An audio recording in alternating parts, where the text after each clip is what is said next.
তো আমি মনে করছিলাম যে বড় চুল করব, কিন্তু বড় চুল করলে সমস্যা হতেছে মাঝখান দেওয়া স্মৃতি হয়ে যায়, প্লাস আমার কপাল অনেক ঘামে। তো যেই ইচ্ছাটা ছিল যে আমি চুল বড় করে আর পিছন দিয়ে বেনি করে নাড়ায় নাড়ায় গান গাবো, বুম বুম বুম। তো বাসায় আসছি মানিব্যাগটা নিতে আর একটা থট শেয়ার করতে। মানুষের মাইন্ডে এমন একটা জিনিস, মনে করো যখন যেটা থাকে মনে হয় যে এটা ভালো না।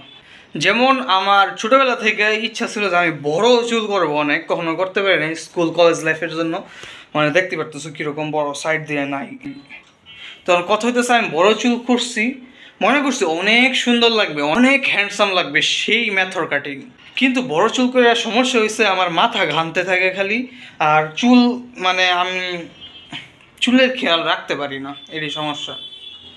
আর মাঝখান দিয়ে স্মৃতি হয়ে যায় আর একটা বিশ্রী অবস্থায় থাকে। তাই আমি ঠিক করছি আমি আবার ছোটো করব এবং আর্মি কাট দিব।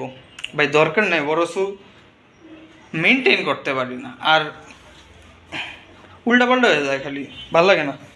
আবার ছোটো চুল করব, তখন আবার ইচ্ছা করবে যে বড় করি, আবার বড় করছি এখন ইচ্ছা করতেছে ছোটো করি, মানে এটাইতেছে মন। যখন যেটা আছে ওইটা ভালো লাগে না, মানে আরেকটা কিছু করি ওইটা করলে ভালো হইব, কিন্তু যখন ওইটা করি তখন ওইটার মধ্যেও কিছু ঝামেলা, মানে যাই করি কিছু না কিছু ঝামেলা থাকি, কি কমো কিছু করার নেই। আমাদের যেরকমটা হয়, আমরা বাসায় থাকি, তারপর মনে হয় বাসায় ভালো লাগে না, আমরা বাহিরে যাব, আমরা বড় হয়ে বাহিরে গিয়ে পড়াশোনা করব, এবং বাহিরে গিয়ে পড়াশোনা করে আমাদের অনেক ভালো লাগবে। তারপর ওইখানে গিয়ে আমরা বুঝতে পারি যে আসলে বাসাতে অনেক শান্তি ছিল। তো আমার ঠিক এই ঘটনা ঘটছে। সারা জীবন আমি চুটুস করে চুল কাটি, আমার খুব ইচ্ছে ছিল আমি মেথর কাট দিব, আমি অনেক বড় করব চুল, এবং আমার ইচ্ছাটা আমি পূরণ করছি।